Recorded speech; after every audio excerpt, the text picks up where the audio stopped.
Hi, this is Brandon with Precision Defensive Solutions, and today I want to talk about how we build efficiency and how we build speed.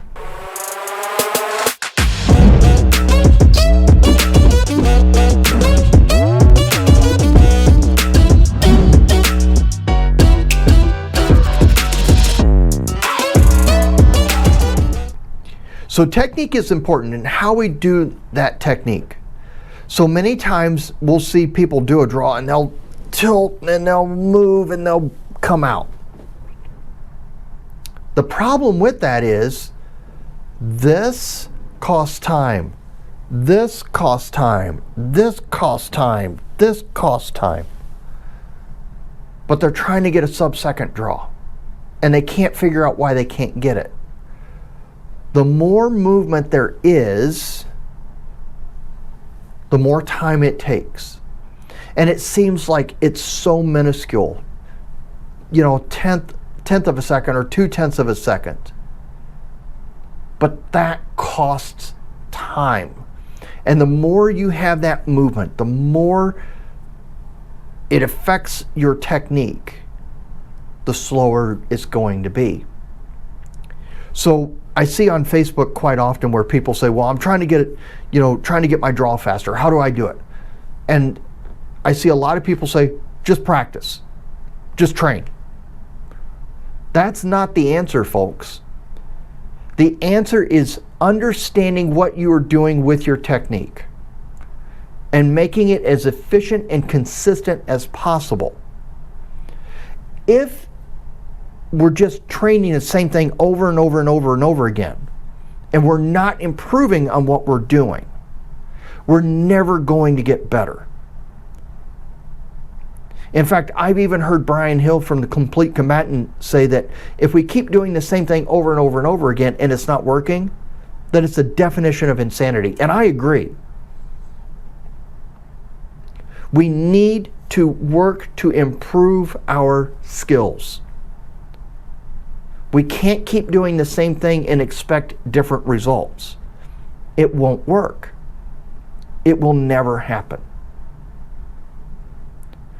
Sometimes those changes are minuscule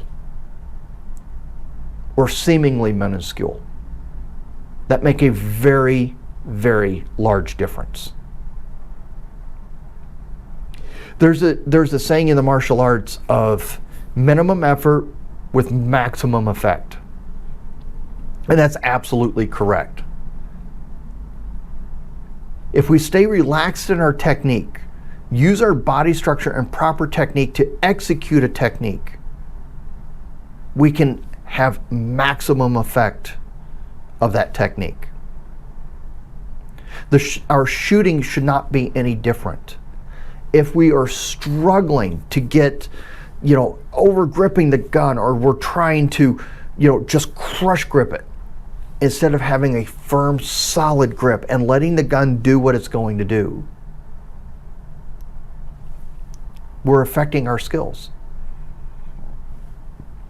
In fact, we could be affecting our skills more than we realize. Be careful. Be careful of following the advice of just train. Because that's not the answer. Training is the answer. And there is a difference between training and practice.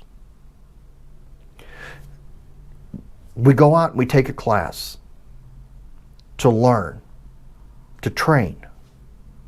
Great. Focus on a couple key points. This is why we don't do defensive pistol the same way every year. Why we focus on different skills and how to apply different skills. Because if we were to do everything that's in the curriculum, nobody would benefit from anything.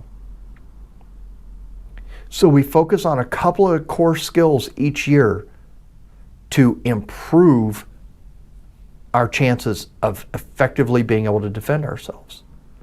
And then we let people go out and we let them practice those skills. They come to train. They come to learn. Then they go practice. Then they come back and they train some more.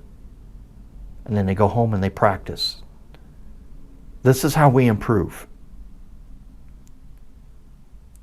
With more than 30 years of teaching, I will tell you, a 4-hour block of quality instruction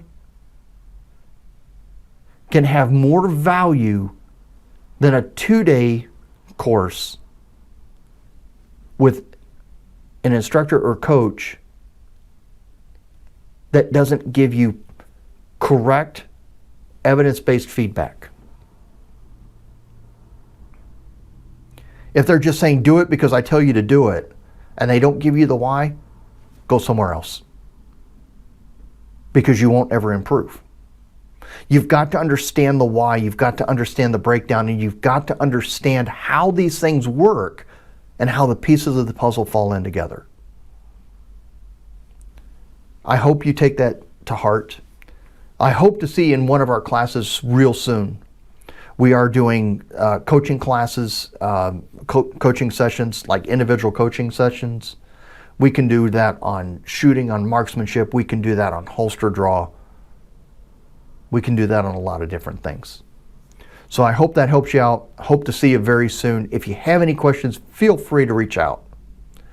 Take care, everybody. Be safe, and we'll see you soon.